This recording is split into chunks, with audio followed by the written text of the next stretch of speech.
Hey, welcome back to the Tool Shed. This is a tool that I use in guiding clients in my own life, especially around loss. Now, there's all types of losses. There can be, loss of a profession, a job, as we transition into retirement, which I hate. I call re-inspirement. I work with a lot of guys, especially who are making this journey from retirement to re-inspirement, from work to re-inspirement, around reimagining themselves. But it can also be used with the death of a loved one, though it's a little more delicate.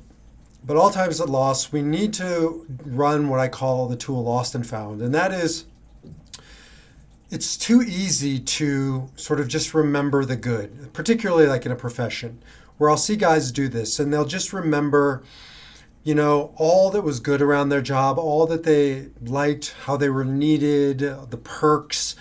And over time, they start to miss their job because they're not remembering the whole of their identity and their profession and their efforts.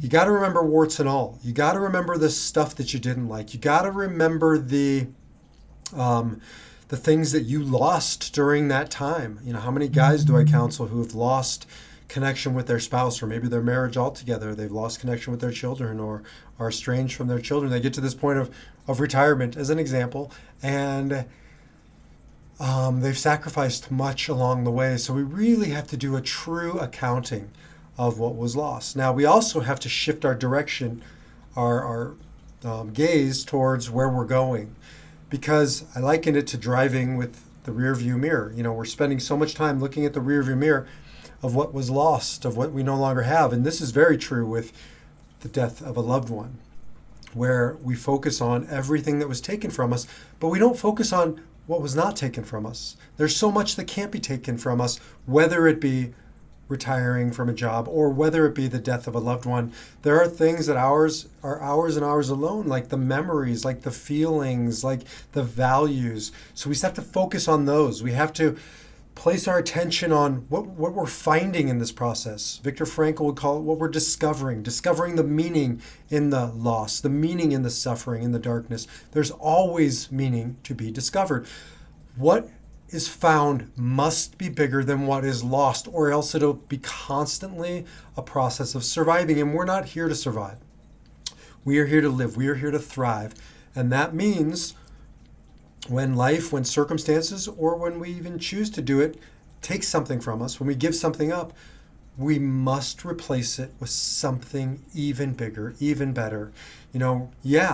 Retirement is an example. You're losing the connection with the hundreds of people, thousands of people who needed you, and the money and the power and the opportunities and the relevancy. That's very difficult, especially for men, but for everybody. I went through it. When I retired from being a rabbi, I had 3,000 friends, a lifetime contract, paid good money, total unearned respect and power. I earned some of it, but some of it's just bestowed because of the title. Doors open, whatever.